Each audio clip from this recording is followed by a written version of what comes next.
नमस्कार मित्रों। दिल्ली में संसद का बजट सत्र तो खत्म हो गया, लेकिन एक विशेष सत्र शुरू होने वाला है। महिला आरक्षण बिल को लेकर नारी वंदन अधिनियम बिल में क्या बदलाव होंगे, डिलिमिटेशन पर क्या होगा, इस सब को लेकर हिंदुस्तान की और दक्षिण भारतीय राज्यों की, उत्तर भारतीय राज्यों की और दिल्ली की राजनीति दिल्ली के मौसम से भी ज्यादा गर्माई हुई है। दिल्ली का मौसम तो अभी धीरे धीरे गर्म हो रहा है, लेकिन राजनीति का मौसम गर्म हो गया। और उस बीच में भारतीय जनता पार्टी को एक बड़ा ऐतिहासिक मौका मिला है। बिहार में कितना समय हो गया, लंबा समय हो गया। मुझे याद आ रहा है कि 2000 में जब नीतीश कुमार को भारतीय जनता पार्टी ने पहली बार मुख्यमंत्री बनाया, तब से उसकी निगाह बिहार पर थी। पूरा उत्तर भारत का एक सबसे बड़ा राज्य जो बीजेपी की पकड़ में नहीं था, और अब वहां पहली बार मुख्यमंत्री बन गए बिहार में भारतीय जनता पार्टी के सम्राट चौधरी। हालांकि वो ओरिजिनल लीडर नहीं है भारतीय जनता पार्टी के, लेकिन आजकल भारतीय जनता पार्टी। तो उससे क्या मतलब निकलेगा, क्या जेडीयू का होगा, क्या बीजेपी का होगा, क्या सम्राट चौधरी क्यों जरूरी है, इन सब पर भी चर्चा करेंगे। और दक्षिण भारतीय राज्यों में क्या हो रहा है, बिल को लेकर क्या बात हो रही है, पवन खेड़ा साहब की रिहाई, जमानत को लेकर क्या मसला है। देश भर में अलग अलग राज्यों में अलग अलग मसलों पर चर्चा लगातार चल। जब ये सब कुछ चल रहा हो तो फिर बिना राजा गोपालन साहब को याद किए काम चलता है। तो दिल्ली लीग्स में आप जानते हैं कि राजा गोपालन साहब, जिनका 40 साल का इतना बड़ा अनुभव है और हर राजनेता से उनके तार जो है ना बहुत करीबी से जुड़े हुए, कनेक्शन उनका क्लोज है, तो इसलिए उनके पास सारी खबर रहती है। और राजा गोपालन साहब को हम अभी शुक्रिया भी करना चाहते हैं कि हमारे घर में विवाह था, उसकी शुभेच्छा शुभकामनाएं उन्होंने दी थी, आशीर्वाद दिया। तो बड़े भाई हैं मेरे, तो मैं शुभकामनाएं नहीं, उनका आशीर्वाद मांगता। वो कार्य भी संपन्न हो गया। आप सब लोगों ने उस पर, राजा गोपालन साहब के विशेष पर बहुत सारा रेस्पॉन्ड किया, उस सब के लिए भी बहुत बहुत धन्यवाद सर। बहुत आपका आभार। और आपका स्वास्थ्य बेहतर है, इसको लेकर भी अच्छा लग रहा है। देश का स्वास्थ्य कैसा चल रहा है सर? वणक्कम। वणक्कम जी। विजय जी, आपसे एक रिक्वेस्ट है जी। मैं दर्शकों से सीधा बात करना चाहते हैं, आपको हटके। जी बिल्कुल। आपको प्रशंसा की जरूरत नहीं है जी, क्योंकि मैं कुछ बोलने वाला हूँ वो आपको एकदम हिलाएगा। विराज सर पूरे फ्रेम में राजा गोपालन साहब को। हाँ ठीक है, वो कर देंगे, ठीक है। क्योंकि मैं इसीलिए बोल रहे थे, दर्शकों से मैं सीधा बात करना चाहते हैं, क्योंकि बहुश्री आने में इतना खुशी दिखा रहे। देखो, वो कह रहे थे मेरा 32 दांत निकल रहे, मैंने तो 3-4 टूट गया, लेकिन विजय को टूटा नहीं है। लेकिन बहुश्री आने में घर में लक्ष्मी आई है। लक्ष्मीं श्रीरमुद्र राजतनयां श्रीरंग कामेश्वरीं तासीभूत नमस्तते वनितां लोकैकदीपांकुरां श्रीमन्मन्दकटाक्षर प्रविभवेन्द्र गंगाधरां त्वां त्रैलोक्य कुटुंबिनीं वरदां वंदे मुकुंद। Like that the chant stanzas goes. उसमें एक है, लक्ष्मी के ऊपर हम लोग प्रार्थना किए हैं, वंदे जगन्मातरम बोला है। देयरफॉर मुझे पक्का उम्मीद है आपको घर में बहुश्री वंदे मातरम कर दिया है। बहुत बहुत धन्यवाद, कांग्रेचुलेशंस। आपने सम्राट चौधरी के बारे में बोला था। आज सुबह दिल्ली में ये बड़ा सा चर्चा थी, प्राइम मिनिस्टर भी जाएंगे वो शपथ ग्रहण में। परिस्थिति नहीं है क्योंकि चुनाव में वेस्ट बंगाल तमिलनाडु जाना था, बीच में 3-4 घंटे के, पता नहीं वेदर ही अटेंडेड और नॉट, में ध्यान नहीं दिया है।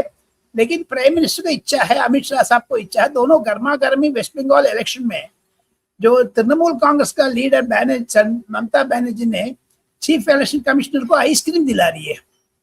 वो कह रहे बर्नाल दिला देंगे, बोरोलिन दिखा देंगे, आपको ये बोरोलिन लगा दो, ऐसे अनशंट बात कर रहे हैं। मुझे लगता है ममता बनर्जी हारने वाली है।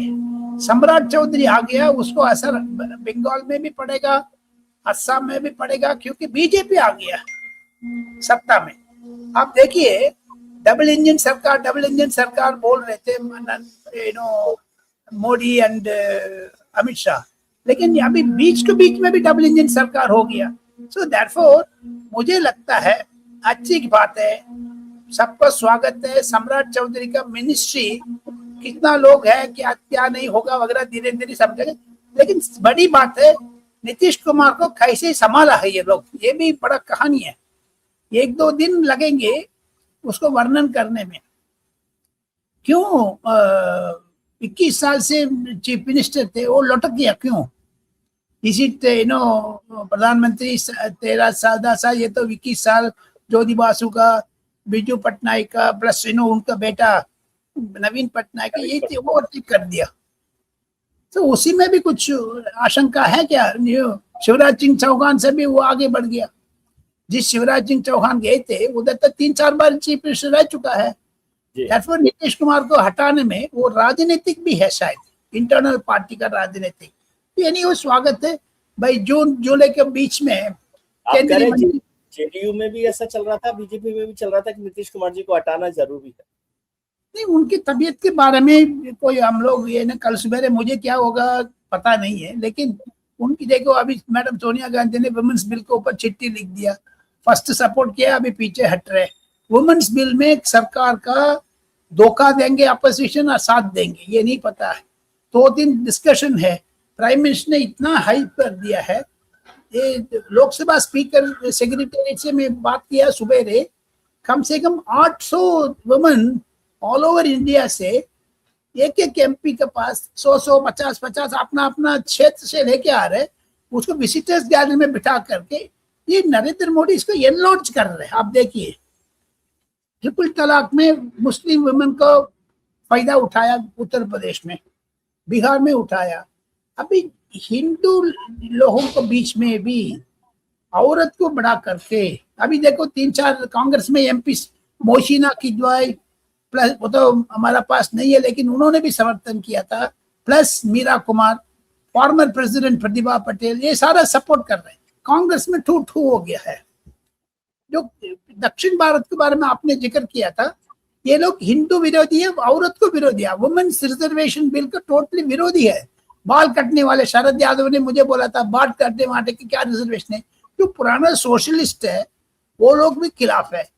तो ये बिल पास होगा, मुझे 50-50 उंगली ऐसे क्रॉस करके रखना पड़ेगा। सपोज फेल हो गया, उसको हंगामा करेंगे, पास हो गया जीत बनाएंगे। ये बिहार का, वेस्ट बंगाल, तमिलनाडु के बीच में ये फंसा दिया।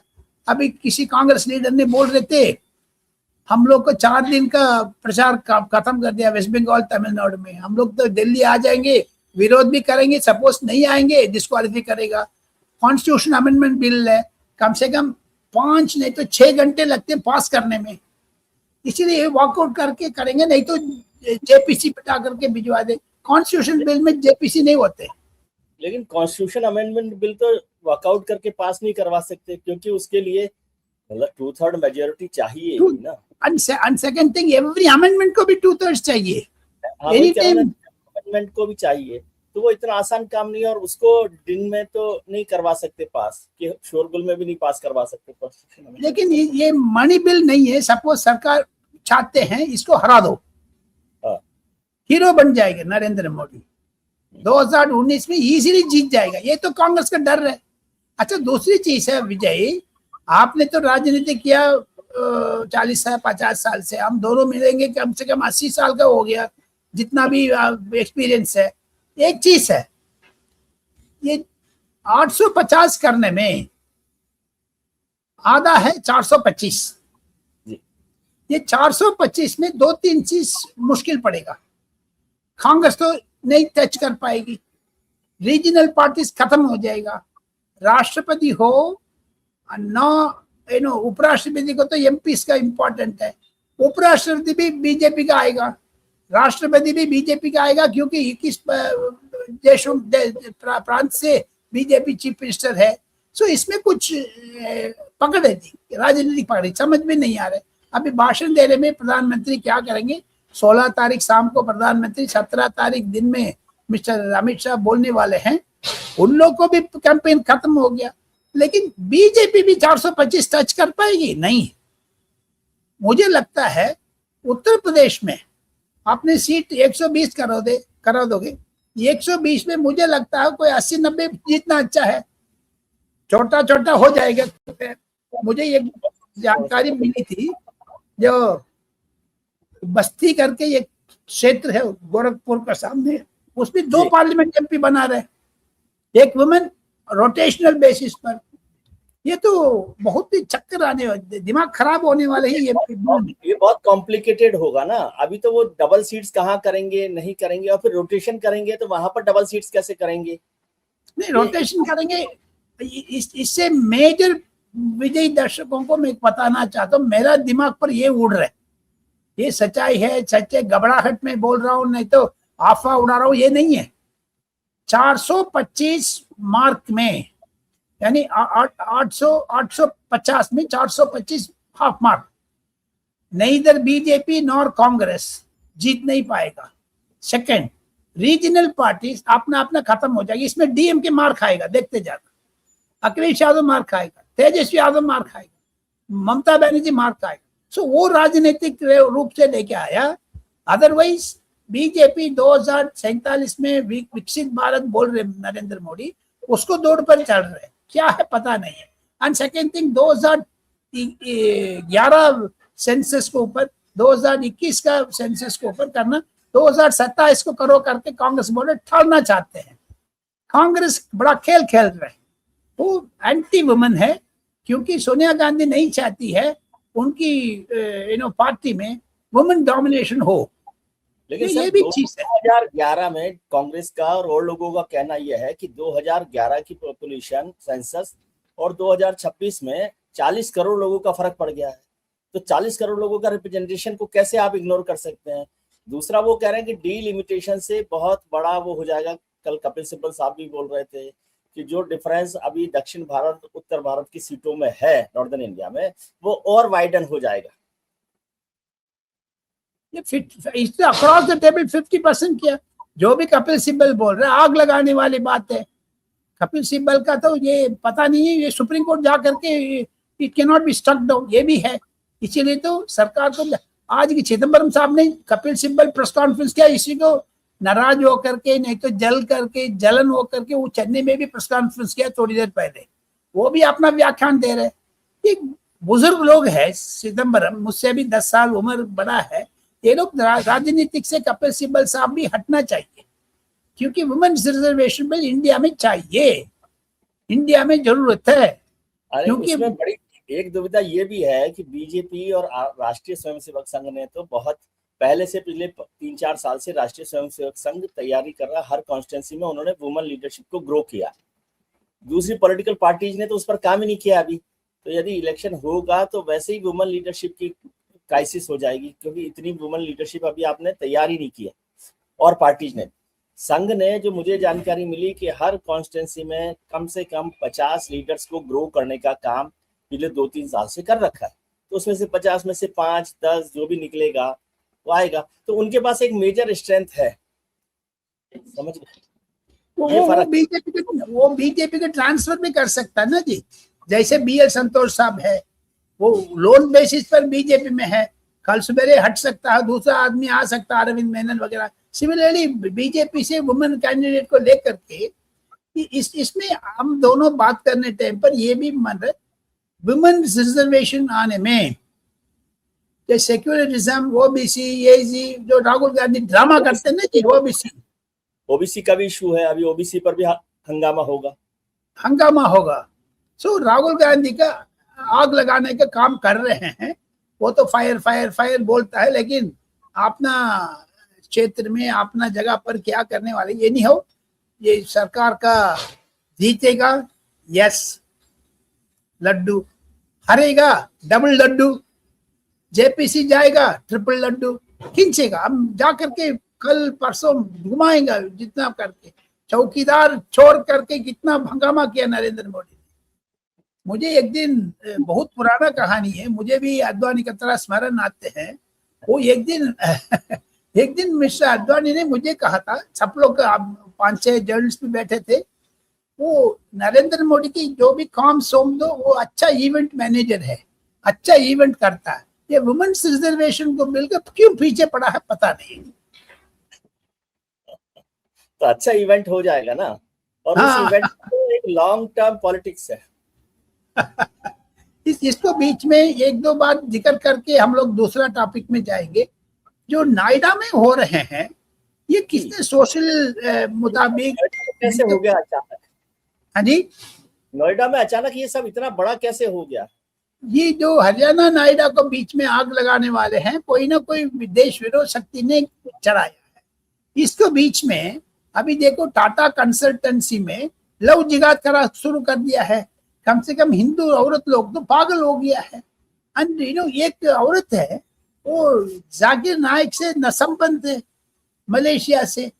वो मलेशिया जाते ये जो हरियाणा में एक यूनिवर्सिटी में पकड़ा ना जी, अल-फलाह यूनिवर्सिटी, अल-फलाह इसका संबंध है।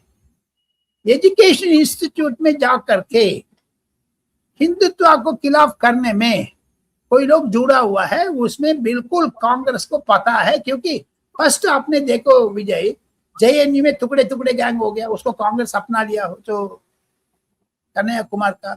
अभी अल-फलाह इंस्टीट्यूट में ये भी किया है।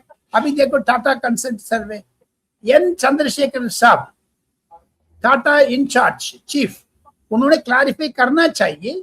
नहीं करेंगे सरकार टीसीएस के ऊपर रेड करके एनआईए नेशनल इन्वेस्टिगेटिंग एजेंसी करके हिंदू लोगों के लिए काटने के लिए काम कर रहे हैं। अभी खुदाई करने में और भी सच्चाई बाहर आ जाएगा, देखते जाइए। ये तीनों विषय है। आप मुझे क्वेश्चन पूछिए। सम्राट चौधरी वाला तो मुझे समझाइए। बीजेपी में अब भी अपना लीडर कोई नहीं मिला, कि सम्राट चौधरी को ही बनाया। वो तो पहले आरजेडी में थे, फिर जेडीयू में थे, आरजेडी से आया ना जी, आरजेडी से आया है, देयरफॉर उनको इंपॉर्टेंस देना महत्व है। एंड सेकंड थिंग, बीजेपी भी कर रहे, पीछे से बैठ करके हम लोग बैक सीट ड्राइविंग करेंगे। अभी देखो ज्योतिरादित्य सिंधिया लेकर के क्या क्या हंगामा किया राहुल गांधी के खिलाफ। अभी सम्राट चौधरी लेकर के आरजेडी को भी जेडीयू को भी खत्म करेंगे। इसके बीच में ये तमिलनाडु में ये लोग क्षेत्रीय पार्टी है, वो कह रहे जो ईपीएस का साहब को इतना पॉपुलैरिटी हो गया, एडीएमके जयललिता को एनडीए से संबंध है। डीएमके कह रहे स्टालिन। अभी देखते जाइए तमिलनाडु में एक सम्राट चौधरी उठेगा, क्योंकि तमिलनाडु में भी एडपाडी पழனிசாमी के चीफ मिनिस्टर बनने नहीं देंगे बीजेपी। लेकिन ये चीज है, राहुल गांधी क्यों डीएमके को बोल रहे हैं? आपने तो तमिलनाडु कांग्रेस को आपने खरीद ली।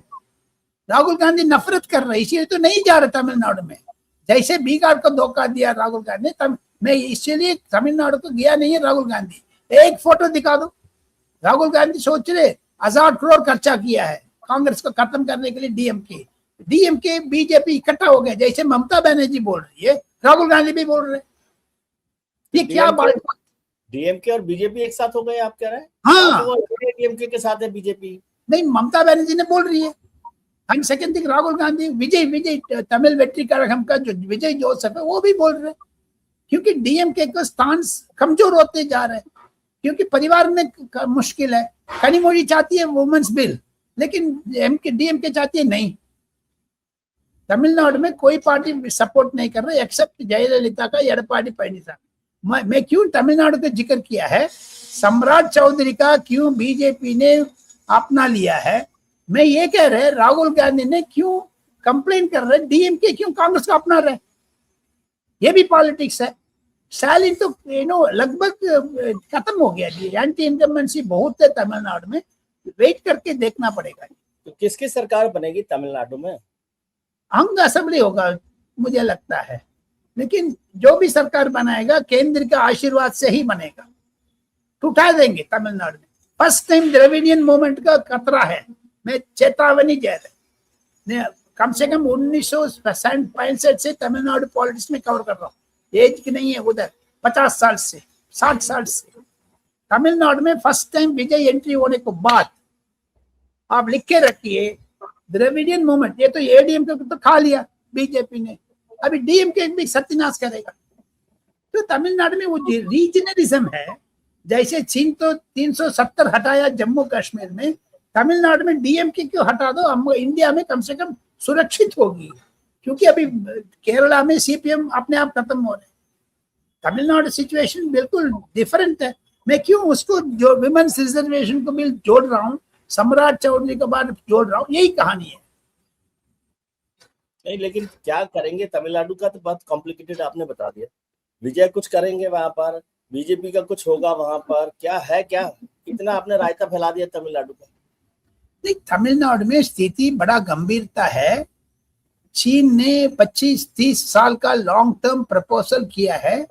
तमिलनाडु, श्रीलंका, मालदीव को इकट्ठा करने के लिए चीना ने बहुत पैसा चिल्ला रहे और उसको कांग्रेस भी समर्थन कर रही है। इंडिया से तमिलनाडु टुकड़ा होना चाहते हैं, उसमें कर्नाटका को भी है, सिद्धरामैया, आपको पिनारे विजयन को भी है। ये तीनों स्टेट इकट्ठा हो जाएगा। जैसे खालिस्तान फोर्स बनाया उधर तमिलनाडु में भी एलटीटी का समर्थन होगा। कनिमोई को बीजेपी इतने दिन से वो कर रही है, ट्रैक कर रही है, कुछ हो नहीं रहा। कनिमोई आई नहीं इधर। नहीं, उसको बीजेपी भी कैलकुलेट करके कर रहे हैं। उसको देखो, दोनों तरफ में बीजेपी को गाली देके बीजेपी को तो बढ़ा दिया तमिलनाडु में। ये हिंदुत्व वर्सेस द्रविडियन मूवमेंट हो गया। ये तो असर स्टालिन को सोचना चाहिए ना जी। पुराना डीएमके है नहीं है। कल स्टालिन ने एक कहा, मैं तमिलनाडु गंभीरता से लेगी, आंदोलन शुरू करेंगे हिंदी आंदोलन की तरह। What is that? इसे खत्म करके मुझे अभी यूपी के ऊपर नजर डालना चाहता हूँ जी। अचानक क्यों यूपी में अंबेडकर को 400 करोड़ रुपया दे करके एक एक डिस्ट्रिक्ट में 403 डिस्ट्रिक्ट में 403 करोड़ रुपया खर्चा करेंगे, इंपॉर्टेंस देंगे क्यों है? अभी राजस्थान में देखो, राजस्थान में भी कर दिया। हर डिस्ट्रिक्ट में हम ई सेवा करेंगे अंबेडकर का, यूनिवर्सिटी का। ये something is happening in BJP. अभी सम्राट चौधरी आ गया। सम्राट चौधरी, योगी आदित्यनाथ का प्लान, जो भजनलाल जी का प्लान, जो राजस्थान चीफ मिनिस्टर, ये तीनों डॉट जोड़ोगे, समथिंग 2019 को नरेशन में चल रहा है। ये तो दलित मूवमेंट पर कैसे आ गई, जो बीजेपी तो अंबेडकर के खिलाफ खड़ी थी। अब आजकल सारे दिन भर अंबेडकर का ही गीत गाते हैं वो। तो लोग क्या भाई, जैसे लोग राहुल गांधी को नकली हिंदू मानते हैं, ऐसे बीजेपी को नकली दलित पार्टी नहीं मानेंगे। मानेंगे। अच्छा, वो जो अभी देखो उत्तर प्रदेश पॉलिटिक्स में गंभीरता से लिया है। मुझे चौधरी साहब का कॉन्स्टिट्यूंसी में चौधरी साहब को पोता जयंत चौधरी की योगी से मिल करके अभी डिस्प्ले करने लग गया, हमारा साथ है करके। अपना दल भी, सुप्रिया पटेल भी, अनुप्रिया पटेल भी आ रही है। सो यूपी में भी परिवर्तन आ रहे। नहीं तो विनोद तावड़े साहब क्यों जा करके उधर बैठा था 3 दिन? मंत्रिमंडल विस्तार करना है, ये चीज है। प्रधानमंत्री ने बोला यूपी वेस्ट बंगाल तमिलनाडु इलेक्शन के बाद हम 29 तारीख के बारे में सोचेंगे। सेम सिचुएशन कांग्रेस को भी है। देखो, दोनों नेशनल पार्टी अपना मंत्रिमंडल विस्तार करने में अटका हुआ है, लटका हुआ है। यूपी में तो ब्राह्मण लोग खिलाफ है बीजेपी का। तमिलनाडु में देखो, नहीं तो कर्नाटका में देखो, 50 साल से कर्नाटका में कांग्रेस टूट गया। अभी सिद्धरामैया बोल रहे मैं मंत्रिमंडल विस्तार नहीं करना चाहता हूँ। 50 एमएलए आकर के इधर बैठा है। राहुल गांधी तो वेस्ट बंगाल में घूम रहे हैं। सो कंफ्यूजन प्रिवेल्स एवरीवेयर, विजय बाबू। और केरल में क्या करेंगे? केरल में पिनारी विजयन आ जाएगा जी। मुझे लगता है कांग्रेस इस बार नहीं करेंगे। एंड जो पिनारी विजयन का आने में बीजेपी हेल्प करेगा, इनडायरेक्टली बीजेपी हेल्प करेगा जरूर। कांग्रेस इस बार भी नहीं आ पाएगी। हाँ जी, कांग्रेस इस बार भी नहीं आ पाएगी। 3 बड़े एमपी, प्रियंका गांधी जी वहां से हैं, शशि थरूर साहब वहां से हैं, केसी वेणुगोपाल वहां से हैं, और एमपी वहां से हैं। उसके बाद भी कांग्रेस की सरकार नहीं बनेगी। 10 साल पहले हो गए। नहीं, कांग्रेस को तो अभी वीकेंड हो गया जी कुछ देर में। सीपीएम पकड़ में है। सो देयरफॉर मुझे लगता है सीपीएम को आगे बढ़ेंगे। अच्छा, ये दूसरा, सीपीएम और बीजेपी साथ साथ है। नहीं, वो तो लाल सलाम हो करके अभी सदा वत्सरे मातृभूमि सोने बोल गया, सुनने सो गया बीजेपी ने। देख कैसे वाम एंड राम, ये वामपंथी है, रामपंथी है। अच्छा, वानर सेना है उधर, तो वो सेना है। लेकिन विजय ने पिनारे विजयन साहब से इतना 80 साल में अच्छा राजनीति खेल रहे। जैसे अच्युतानंदन था, वो राहुल गांधी के आइसक्रीम बॉय कहा था, हॉर्लिक्स बॉय भी कहा था। अभी पिनारे विजयन भी राहुल गांधी के मजाक उड़ा रहे हैं। तो कांग्रेस में भी कुछ परिवर्तन है। केसी वेणुगोपाल के खिलाफ क्या है, कांग्रेस, मुझे लगता है अभी ऑफ लेट पिछले 2-3 दिन से मुझे रिपोर्ट्स मिल रहे पिनाराई विजयन बड़क में है। अच्छा, आखिर में एक चीज करके मैं खत्म करना चाहते हैं। आज हम 5 स्टेट्स को ऊपर पॉलिटिक्स बात किया था, कर्नाटका, बिहार, भाई महाराष्ट्र बाकी है। मैं उत्तर प्रदेश में भी जिक्र किया। महाराष्ट्र में पॉलिटिक्स बड़ा गंभीरता जा रहे।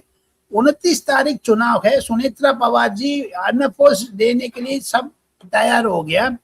एंड शरद पवार का खेल ये है, कांग्रेस को काटना है हम हर हालत में, क्योंकि कांग्रेस महाराष्ट्र में जैसे तमिलनाडु केरला में कांग्रेस खत्म हो गया 60 साल पहले, अभी महाराष्ट्र में कांग्रेस सचमुच मर चुकी है। अभी उसको पुनरुद्धारण करने में लिए शरद पवार साहब ने अपना बेटी को आगे करके सुनेत्रा पवार का सामने मिल करके something is happening in Maharashtra politics, कुछ पकने में 1-2 दिन लगेगा। फाइनली आई टेल यू क्या क्या होने वाले हैं, ये चीज बोल करके हम अगली बार एमपी खजाना बोलेंगे। इस बार मेरा तबीयत ठीक नहीं, मैं सोच नहीं पाया। आखिर में एक क्विज तोड़ करके मैं जा रहा हूँ। एक क्विज, अमित शाह साहब को नेक्स्ट, राजनाथ सिंह का नेक्स्ट, क्यों मध्य प्रदेश का चीफ मिनिस्टर शिवराज सिंह चौहान का बीजेपी आगे कर रही है, क्यों? ये मध्य प्रदेश का अभी देखो, बिहार में जा करके उन्होंने समझौता किया, कुछ ऑब्जर्वर रहा। शिवराज सिंह चौहान अब हर पार्लियामेंट क्वेश्चन को उन्होंने कम से कम इस 1.5 ईयर्स में 60 क्वेश्चन आंसर किया। मैंने एक स्टडी करके रखा है, अध्ययन किया है। 60 क्वेश्चन राज्यसभा लोकसभा में अच्छा 60 क्वेश्चन आंसर किया इस 1.5 ईयर्स में। 60 क्वेश्चन को जवाब देने टाइम पर 600 बार नरेंद्र मोदी का नाम लिया। अमित शाह साहब कोई रिप्लाई में ये नरेंद्र मोदी सरकार करके बोलते, वो तो कम से कम 80 बार बोल रहे हैं। राजनाथ सिंह बार भी बोल रहे हैं। सो देयरफॉर अमित शाह साहब को नेक्स्ट, राजनाथ सिंह साहब को नेक्स्ट अमित शाह को नेक्स्ट मिस्टर शिवराज सिंह चौहान। ये क्या 2027 के बाद तीसरा बार हैट्रिक करने के बाद योगी आदित्यनाथ 2029 चुनाव को पहले केंद्रीय सरकार में आने का आशंका है, नहीं तो प्रोग्राम है?